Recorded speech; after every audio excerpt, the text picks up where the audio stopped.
Hey, Chronicles of History. So, in honor of hitting our first 50 subscribers, I've decided it was kind of the time to take a step back behind all the maps.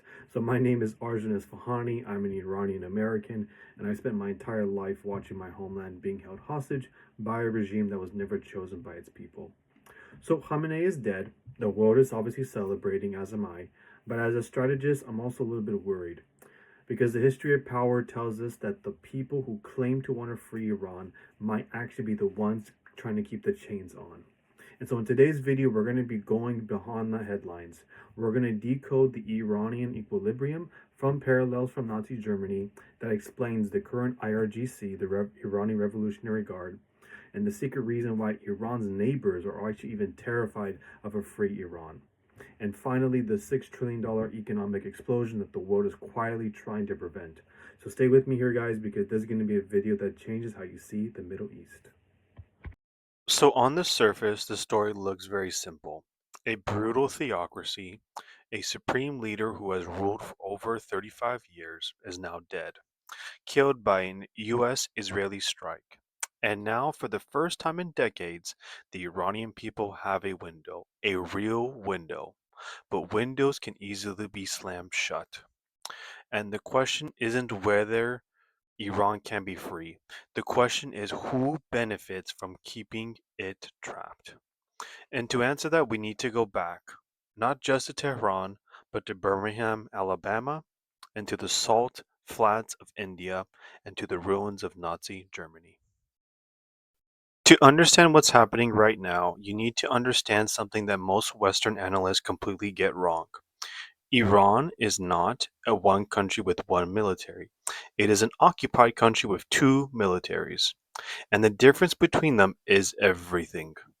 On one side, you have the Artesh, Iran's conventional military, professional soldiers who many of them are patriots who love their country, not the regime. On the other side, you have the IRGC, the Islamic Revolutionary Guard Corps. This is not a military. This is an ideological enforcement machine. It controls Iran's economy, its politics, its nuclear program, and its proxy militias across the Middle East. And it is the regime's private military. And it is the single biggest obstacle between 90 million Iranians and their freedom. And so, if any of this sounds familiar, it should, because we have seen this exact structure before.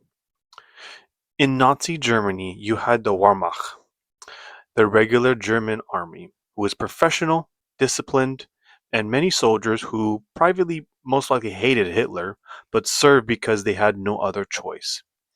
And then you had the Waffen SS, which is the ideological backbone, the shock troops, the fanatical and brutal, loyal not to Germany, but to the Nazi ideology itself.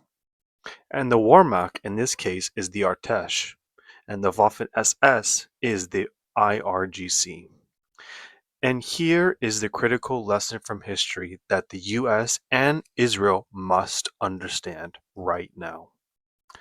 When the Allies had bombed German cities, civilian targets, infrastructure, homes, they didn't break the German people's will to fight.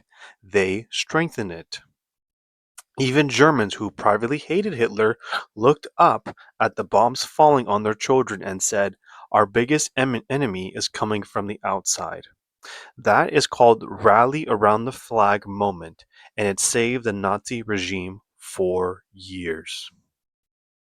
And so, how do you defeat a militarized oppressor without triggering that rally? We must look at Dr. Martin Luther King Jr. as a symbol of peace. But in the game of power, he was a master of strategic disruption. He didn't just march, he engineered moments. He understood one fundamental truth about power: you do not defeat a militarized oppressor by becoming them. You defeat them by making their own soldiers refuse to fire.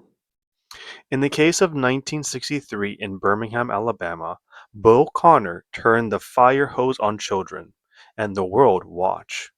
And the officers, young men with families, with daughters, began to hesitate. That hesitation was the crack in the wall. And so MLK didn't win by fighting back. He won by making the enforcers question their own orders. But MLK didn't invent this strategy. In fact, he had learned it from a man who has already broken the most powerful empire in human history, with nothing but a salt march and a spinning wheel. Mahatma Gandhi in the 1930s, the British Empire controlled India with only 100,000 soldiers, a navy with the most advanced military on the planet. Gandhi, on the other hand, had no army, no weapons, no money. But he had was a deeper understanding of power that the British generals did not. He understood that an empire doesn't fall when you defeat its army. It falls when you make its own army ashamed to serve it. The Salt March wasn't about salt. It was about making the British soldier, a young man from Manchester or Liverpool, stand in front of a 60-year-old Indian grandfather and beat him with a baton on camera. And so Gandhi engineered that moment. He made the cost of oppression visible to the entire world. And when the world watched, the empire's moral authority collapsed. And so, in the case of Iran, this is the Gandhi moment for Iran. The women life freedom movement already understands this instinctively. Every time a young Iranian woman removes her hijab in the street and stands still while the morality of police approaches, she is engineering a Gandhi moment. She is making the cost of oppression visible. She is forcing the soldier to choose between his orders and his conscience. And when that moment is filled with and shared between 90 million people and across the world, the regime's moral authority begins to crack. And so here is the blueprint. Gandhi showed us that you break an empire by making its enforcers ashamed. MLK showed us that you break a system by making its soldiers hesitate. Together, they give us the Iranian playbook. The goal is not to defeat the Artesh. The goal is to liberate them. Give them permission to choose Iran over the regime. Because when the regular soldier refuses to shoot his own sister in the street, the IRGC's model collapses from within. And so this is not naive optimism. This is the most battle tested strategy in the history of human liberalization. However, with that being said, we shouldn't get ahead of ourselves. We get to the economic picture of one warning. Before anyone says, hey, just remove the leader and it's going to be over, look at what happened in Venezuela. Maduro is gone, but his inner circle is still there, still in power, still holding the country hostage. The elites just simply reshuffle the deck, and many Venezuelans, even those who hated the government, now there is nothing more but a quiet, bitter nationalism, a rally around the flag moment created not by the love of the regime, but by the chaos that will soon follow because of its partial collapse. Iran cannot afford that trap. The transition must be strategic, and that will bring us to the real reason why the world is nervous. And the reason why that the world is nervous is not just because of the chaos of collapsing Iran. It is secretly terrified of the success of a free Iran. Because here is what the economists, the geopolitical analysts are quietly saying behind closed doors. A free Iran, one without sanctions, one without the IRGC's strangling of the economy, without the Islamic Republic's corruptions eating at its GDP, it could become the most powerful economies on the planet within a decade. Think about what Iran actually has: 90 million people, one of the most educated populations in the Middle East, a massive diaspora of 10 million of wealthy educated of engineers, doctors, successful entrepreneurs, ready at any moment to come home to the moment the regime falls. Enormous oil and gas reserves, the fourth largest in the world, and a geographic positioning that is almost unmatched on the planet. sitting at the crossroads of Europe, Central Asia, South Asia, and the Persian Gulf. This is not a broken country. This is nothing more than a sleeping giant. And so when economists who study this say that a free Iran with basic reforms, lifted sanctions, and with a functioning government could realistically reach a GDP of $5 to $6 trillion within 20 years. And that would make it larger than Germany, larger than Japan, and potentially rivaling the United States and China in regional influence. It would be the Germany or Japan of the Middle East. And that is exactly what terrifies every single one of Iran's neighbors. Because if Iran becomes a prosperous, democratic, economically integrated powerhouse, Turkey loses its position as the bridge between East and West. Saudi Arabia loses its energy leverage over global markets. The Gulf monarchies lose their excuse for authoritarianism. And Europe loses its ability to use Iran as a bargaining chip. A strong Iran doesn't just change the Middle East, it reshuffles the entire global order. And here is the optimistic truth. When Iran prospers, the entire Silk Road reopens. Tehran becomes the next Silicon Valley of Asia, and the Middle East enters a new golden age, not just built on oil, but on trade, technology, and talent. And this brings us to the most uncomfortable truth of this entire video, the equilibrium trap. Look at how Europe reacted to the strikes on Iran.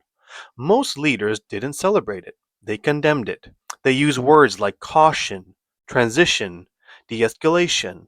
Germany's Chancellor Merz warned about an quote-unquote Iraq-style quagmire.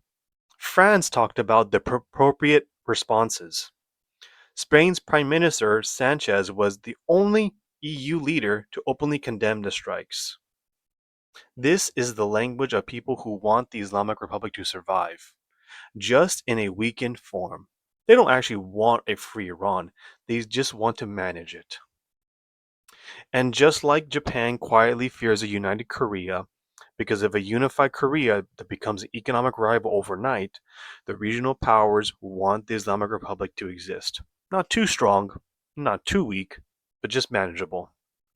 Turkey and the Arab monarchies convinced the US to hold back during the 12-day war. Not because they care about Iranian civilians, no, but because they are terrified of what Iran becomes after the regime falls. A $6 trillion economy, a regional superpower, a model for Muslim democracies that can make their own authoritarian rulebook look illegitimate. They don't want Iran to be destroyed. They want Iran to be contained. No war crowd isn't just always about peace. Sometimes it's just keeping a container in the dirt. But here is where I am genuinely pragmatically optimistic.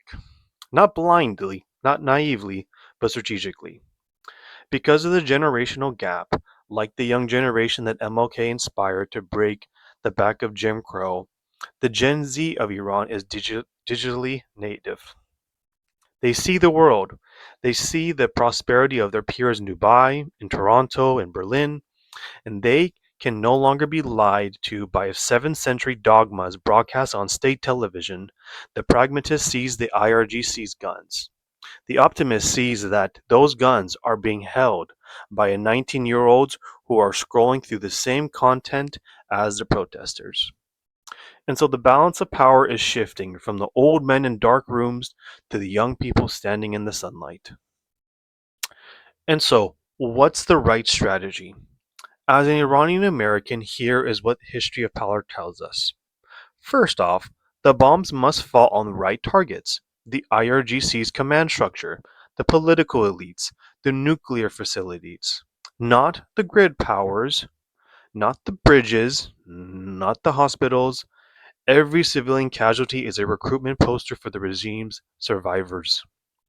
Second, the West must freeze the assets of every single IRGC linked official living in Western democracies.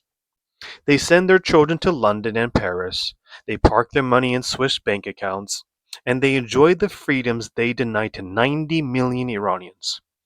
That hypocrisy must end. Freeze their assets, remove their visas, make the cost of supporting the regime personal.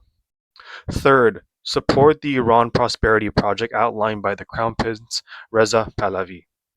It calls for the Artesh to join the people, for the security forces to stand down, and for a national referendum on the future of Iran. And this is the strategy that avoids the Venezuela trap. This is the Gandhi MLK playbook applied to the 21st century. And so here is the final lesson, the one that connects Iran to everything else we've decoded in this channel. Whether it's Korea's peninsula, the corporate Cold War between Amazon and Google, or in my soon video, the age of exploration between the East India companies carved up in the world. The pattern will always be the same. The powerful do not fear the weak. They fear the rising. They fear the moment when a contained, managed, weakened state suddenly breaks free and becomes something greater than anyone had anticipated. Iran is just not just another Middle Eastern story. It is the balance of power story. The same forces that kept Germany divided for 45 years, the same forces that kept Korea split today, it will be the same forces that kept Gandhi's India in chains for 200 years. They are all just expressions of the same ancient rule that no one is allowed to rise too fast. No one is allowed to become too powerful. The system will always try to maintain its balance, even if that means keeping 90 million people in chains. Geopolitics is a cold game, but it's played by human beings, and we must be pragmatic enough to see the traps. The Venezuela trap, the equilibrium trap, the rally behind the flag trap. We must be optimistic enough to at least build a bridge. For Iran is not just a problem waiting to be solved, it is a superpower waiting to be reborn. And the world knows it, which is exactly why they are afraid.